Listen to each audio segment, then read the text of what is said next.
damage down onto that first player. But part of the reason why you send the Wraith is the ability to escape, whether it be with the phase shift or the ultimate, it does not matter. But able to bob and weave their way through traffic. Rogue still in a rough the rough spot is Sweet. Oh. And now Snipe Down getting dropped down as they push into another team and are trying to retreat out of this. Not a whole lot of places they can rotate to. Looks like they're going to opt all the way back around towards the north and pray that they don't encounter anybody along the path. Meanwhile, Unknown getting a little bit friendly with people right over there next to him. Going to take the Wraith Portal back to step away. Going to reposition based off of this one, and you can see caustic traps galore around their location. Got a little bit of space out and away, but the Gibraltar Shield is going to come down, firmly revealing their aggressor's position. Do you want to take this one? I was going to say, you want to take the tree this time? Just going to let him enjoy the silence over there. You know, I don't want to interrupt his moment. It's the calming way to play Apex Legends. Yeah. You know, take the pacifist approach. Just enjoy the trees, the textures, the serenity of the sounds of King's Canyon.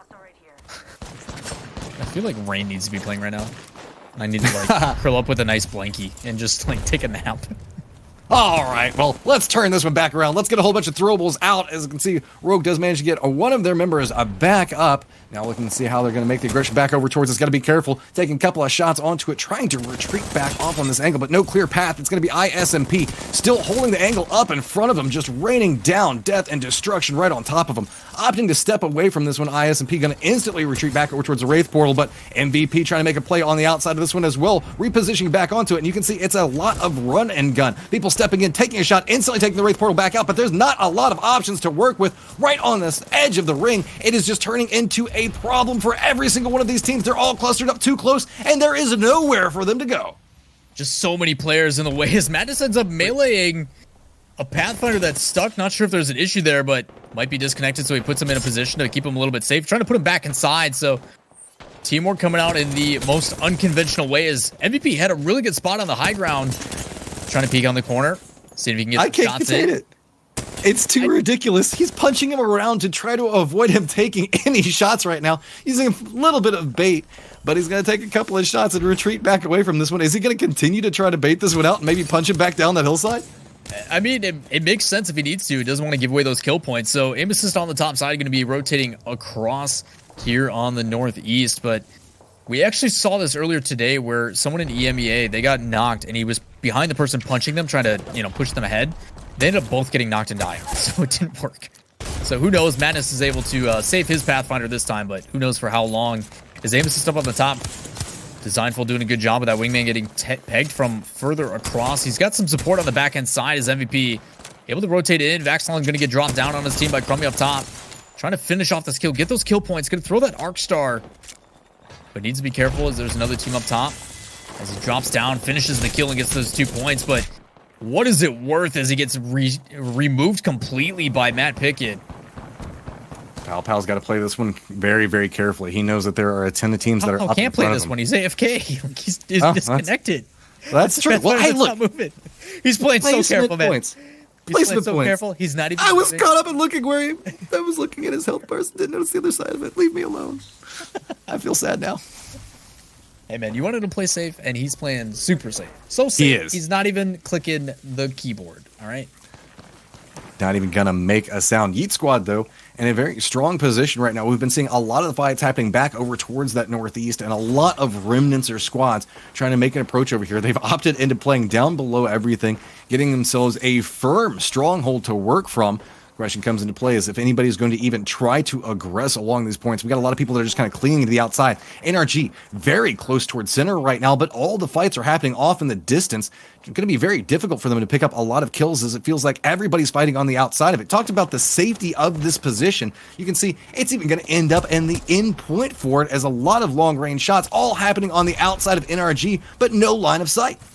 It's going to be really difficult for Easy Caca on the guys, but luckily they have a portal, so they're going to be able to re-engage here quickly, getting on top of this Wraith. This Reflex puts a ton of damage with that Prowler, has a teammate nearby, but it doesn't matter. Having to rotate into that team is Yukio able to hold them all down and get the kills. So a lot of materials to work with here And depending if they want to go and loot here, that's going to be the difficulty. Smile is still around the corner. There was multiple teams in this area as he's throwing out a ton of thermites.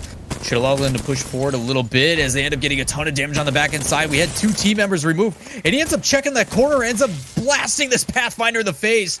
Rip north, and what a play by Reflex.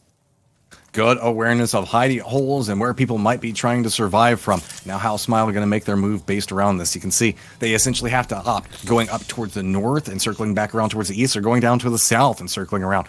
Shift has gone back over towards where we saw NRG making their home much earlier inside of this game. So now options very limited. 8 squads alive, 23 people up and alive. TSM still strong 3-man squad right on the edge of the safe zone. Got a couple of different path points that they can play for, but have to be very careful moving forward. So they do have a team up above on their building just to the other side here on the east. Need to be careful of that and careful on how much they make a move, as the other side of this building looks like Yeet Squad. So a couple teams actually in the same area. As Bowser just sitting there watching, ready to throw a thermal at any rate, but at the same time, they might be able to take this to the other side of the portal, but need to be careful with how many people are watching them. So now that it's gone, he can commit back to the other team. Has a longbow fully kitted, so can apply a ton of damage, especially with that increased rate of fire over the update that came quite a bit ago. Coming a bit more viable. I was going to say, Unknown looks like they might be the X factor, the catalyst for what is going to be the big fight on the outside of this one. See, as they're making their approach in, it's going to be Yeet Squad trying to defend it up. Going to have the Gibraltar shield drop down right over in front of him. Yeet Squad just still trying to hold the line, hitting a lot of damage back over towards it, but still constantly keeping awareness on how people might be approaching from the other side of it. Keep in mind, TSM is back down on the other angle from this, so Yeet Squad planning to play this as cautiously as possible. It's just kind of like running through death hallways right now, as every single peak could be a disaster for your team. Yeet Squad's playing it really well, though. Just the ability to hold that angle. You saw what Nicewing did. He backed off, and rather than aggressing on that player that came across, he just held the angle and let that player come to him. He's able to put an easy spray down as shots coming in. Speaking of spray with the Sentinels, you've seen that Mastiff just try to finish off this player and get the kill points, and they cleaned it up. Unfortunately for Mini, the players that ended up having that really clutch fight on the northwest side, that's going to be all she wrote. So Sentinels looking pretty strong here. Got themselves a little bit of a divot to play inside of and a lot of loot to replenish everything, move them into this late game.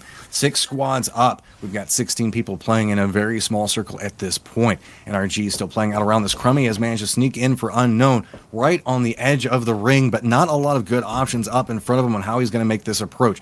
Luckily, he is the Wraith, but really, at this point, you know that anywhere that you go is going to have somebody sitting and waiting to take you down. TSM playing back over towards the center of the circle is going to have a lot of control inside of this one. Whenever a fight breaks out, they can instantly react.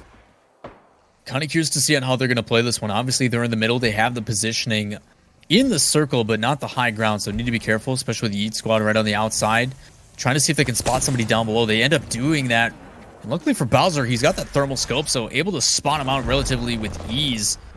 As fights breaking out above TSM, just kind of debating on what they want to do here. The more and more they move, it makes it easier for Yeet Squad to find him on the other side. 6 teams still remaining and just waiting for their opportunity. This is that patience we talked about the high ground, but a Crypto Ultimate going to wipe them completely.